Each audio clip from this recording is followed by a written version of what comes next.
In this case, I'm going to show you how to master the horizontal chop step by step in slow motion. As usual, I started with 2 paracentesis, 2.4 clear corneal incision, injecting dispersive OVD as we can see, then starting the capsulorhexis. You should obtain an ideal capsulorhexis size 5.5 millimeter in diameter as it's clear.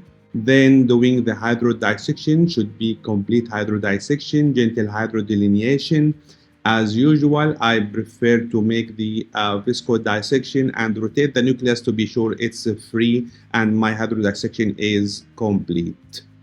The steps of horizontal chop technique are: firstly, impale the phaco tip into the central proximal nucleus using a short burst of ultrasound and switch to high vacuum foot position 2 to lock the nucleus in place. This provides the stable counterforce needed for the chop. Then slide the horizontal chopper peripherally under the capsulorhexis edge in the virtual cleavage between the nucleus and the cortex, keeping it in contact with the endonucleus.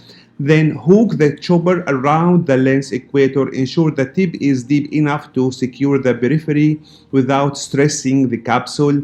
Then draw the chopper horizontally across the lens towards the stationary phaco tip.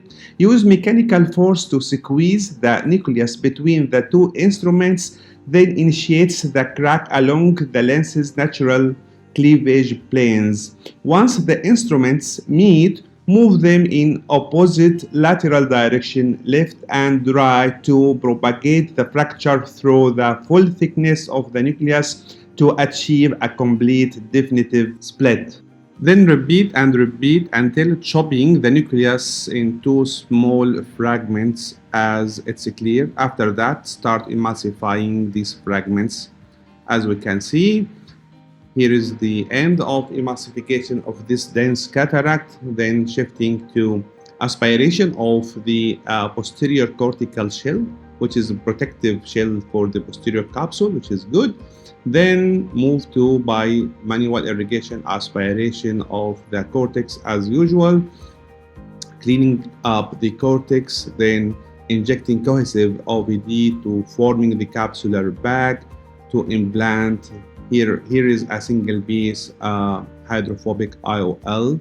Key advantages for this technique: zonular safety, because the nucleus is bent against the phaco tip by the chopper. The forces are directed inward rather than towards the capsular bag, making it safer for eyes with weak zonules. And efficiency: it requires significantly less ultrasound energy than divide and conquer, reducing potential endothelial cell loss. And thank you for watching.